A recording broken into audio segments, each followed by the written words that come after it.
Học sinh là thế hệ tương lai làm chủ đất nước, tuy nhiên cũng là đối tượng phải chịu các hậu quả về ô nhiễm môi trường, đặc biệt là các vấn đề có tính chất lâu dài như ô nhiễm rác nhựa. Bên cạnh đó, các em cũng là nhóm dễ dịch chuyển, dễ thay đổi hành vi và có thể trở thành đại sứ môi trường, có khả năng lan tỏa thông điệp một cách hiệu quả tới người thân trong gia đình và xã hội. Nhận thấy tầm quan trọng này, dự án giảm thiểu rác thải nhựa đại dương tại Việt Nam với nguồn viện trợ từ Cộng hòa Liên bang Đức thông qua Tổ chức Quốc tế về Bảo tồn Thiên nhiên WWF Việt Nam tiếp nhận bởi Bộ Tài nguyên và Môi trường, giao cho Tổng cục Biển và Hải đảo Việt Nam là đơn vị chủ quản dự án đã thực hiện thí điểm mô hình trường học không rác thải nhựa.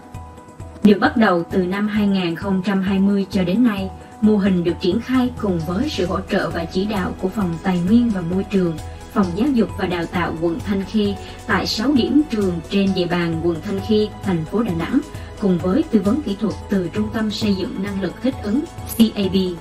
Mô hình trường học không rác thải nhựa thuộc khuôn khổ dự án giảm thiểu rác thải nhựa đại dương tại Việt Nam được thực hiện qua các bước. Bước đầu tiên là giới thiệu mô hình trường học với các trường. Bước thứ hai là trao đổi thảo luận sâu với đại diện ban giám hiệu nhà trường, các thầy cô và các em học sinh. Bước thứ ba là thực hiện kiểm toán rác toàn trường hoặc một phần. Tiếp theo đó là thực hiện khảo sát về kiến thức, thái độ và thực hành của nhóm giáo viên và học sinh đối với vấn đề ô nhiễm rác thải nhựa. Sau đó là dựa trên các kết quả từ khảo sát, từ nghiên cứu,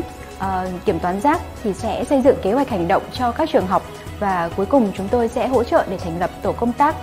câu lạc bộ học sinh để thực hiện kế hoạch đó.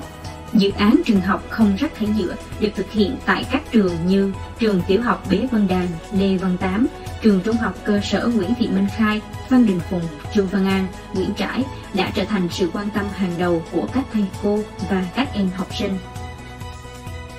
Khi thực hiện cái dự án này tại đơn vị, chúng tôi nhận thấy rằng có những cái thay đổi rất là tích cực tại đơn vị. Cụ thể đó là thứ nhất là thay đổi về nhận thức. Các em học sinh cũng như các thầy cô giáo đã có những cái nhận thức sâu hơn về cái nguy hại của rác thải nhựa, hiểu biết sâu hơn về kiến thức bảo vệ môi trường cũng như là sử dụng các đồ nhựa một cách an toàn. Cái thứ hai chúng tôi nhận thấy đó là những cái hành động trong nhà trường có những cái thay đổi rất tích cực. Các thầy cô giáo đã chủ động hơn trong cái việc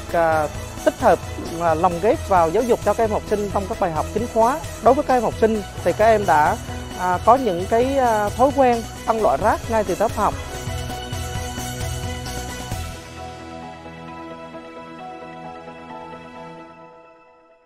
Trong những năm học gần đây thì trường trung học cơ sở Phan Đình Phùng đã có rất là nhiều những cái kế hoạch hành động cụ thể để giảm thiểu rác thải nhựa trong trường học.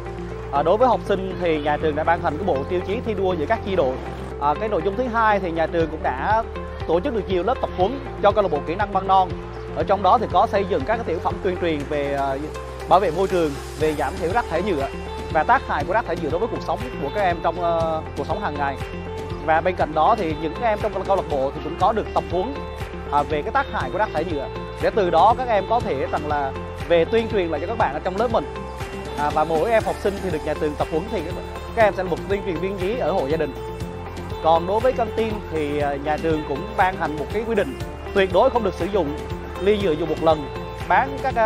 loại nước giải khát ở trong các cái chai nhựa dùng một lần và không dùng ống hút, hộp xốp cũng như là túi ni lông ở trong căng tin. Thì đến với cái dự án lần này thì giáo viên cũng như học sinh là được tham gia các buổi tập huấn, nên là giáo viên cũng biết thêm được nhiều kinh nghiệm trong cách truyền thông. Thì bản thân là giáo viên chủ nhiệm thì cô cũng mong muốn trở thành một truyền thông viên có hiệu quả, truyền viên tốt để dẫn dắt học sinh trong cái hành trình mà đi tìm hiểu đi giảm thải rác thải nhựa.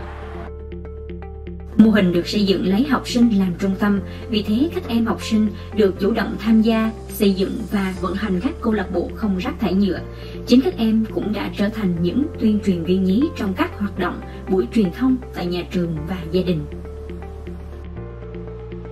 Em cùng các bạn trong câu lạc bộ tuyên truyền và một người không được là em sẽ tuyên truyền 10 người và 10 người đó sẽ giúp em tuyên truyền với những người khác. Thì em thấy là khi mà tham gia cái chương trình này á, là em tiếp thu được rất là nhiều kiến thức. Em lúc đầu là em chỉ biết là con người tạo ra rác thôi, nhưng mà sau khi em học thì em thấy là sau khi nhựa phân hủy tạo rất là nhiều viên nhựa chẳng hạn.